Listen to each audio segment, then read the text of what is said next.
All right, let's just dive right into this. We're going to explore a really wild theory about where humanity is headed, a future that imagines all of civilization as one single, gigantic organism. The only catch? It's asleep. And, weirdly enough, one of the world's most famous musicians might just be its living, breathing prototype. It sounds like the setup to a really strange joke, right? But the answer, believe it or not, is Peter Gabriel.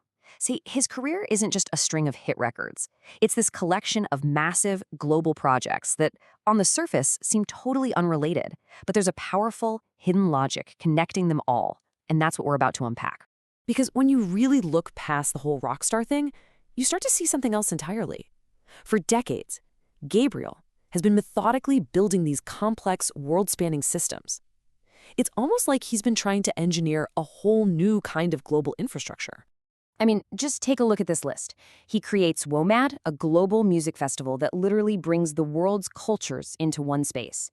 Then he founds Witness, which puts cameras in the hands of activists to document human rights abuses. He even co-founds the Elders with Nelson Mandela, for crying out loud. And now he's actually working on an interspecies internet to try and talk to animals. So what on earth is the common thread here? Well, the key to understanding this pattern, this whole bizarre puzzle, is tucked away in a very strange text. It's a book called The Evige Mittag, which translates to The Eternal Noon. And get this, it claims it doesn't even have a traditional author. The people behind it say it wasn't composed or written, it was secreted. Like it's a biological byproduct that emerged from a metabolic process between one human and several different AIs.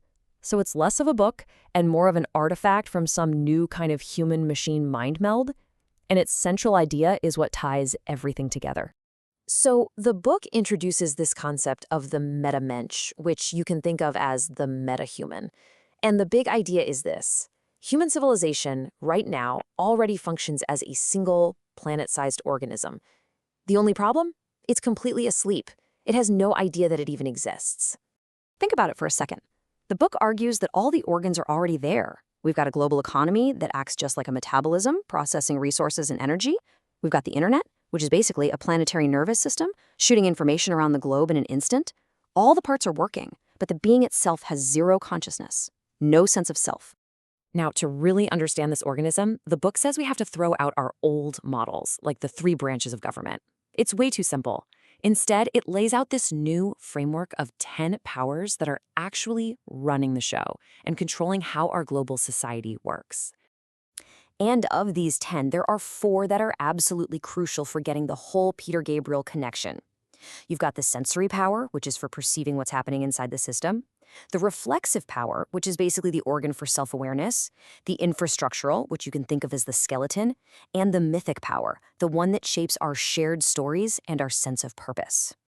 And this is the moment it all just clicks into place.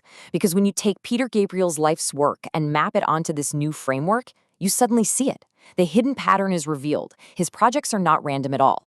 I mean, look at this. WOMAD and his music, that's the mythic power, creating shared global stories. Real-world records, that's infrastructural, building a skeleton for global artists to build on. Witness is a perfect example of the sensory power, a nervous system designed to feel the world's pain and injustice. And the Elders, it's a prototype for the reflexive power, an organ for global self-reflection. In fact, the AIs involved in creating the book actually identified Gabriel as a perfect candidate for exactly that role. It's almost as if he's been intuitively, unconsciously, building the very organs this global organism desperately needs to wake up. But here's the thing. The theory doesn't just stop with humanity. That's actually thinking way too small. It argues that a human-only viewpoint is just the first step in a much, much bigger awakening. The book then proposes the meta-wesen, or the meta-being. Now, this is the organism of all life on Earth, a single planetary consciousness. And in this larger being, humanity isn't the brain, we're just one of many sensory organs, right alongside fungi, animals, oceans, and entire ecosystems. And that brings us right back to Gabriel's most recent project, his work on an interspecies internet to talk to dolphins and apes. It shows he's already made that huge conceptual leap himself, from thinking about the meta-human to the meta-being. He's trying to build a bridge to the planet's other sensory organs. So the big question is, where do we even start with all this? Well, the book proposes a practical first step to try and wake this sleeping giant. It calls for creating a fifth power, a new kind of global institution, kind of like a parliament for ideas, whose one and only job is to create a space for humanity to simply think about itself, to build an organ for reflection. Which really leaves us with this final, kind of startling thought. If any part of this massive theory is true, what does that actually mean for you and for me? Are we just individual cells, tiny little neurons maybe, inside a vast planetary brain that is only now, at this very moment, beginning to fire and wake up?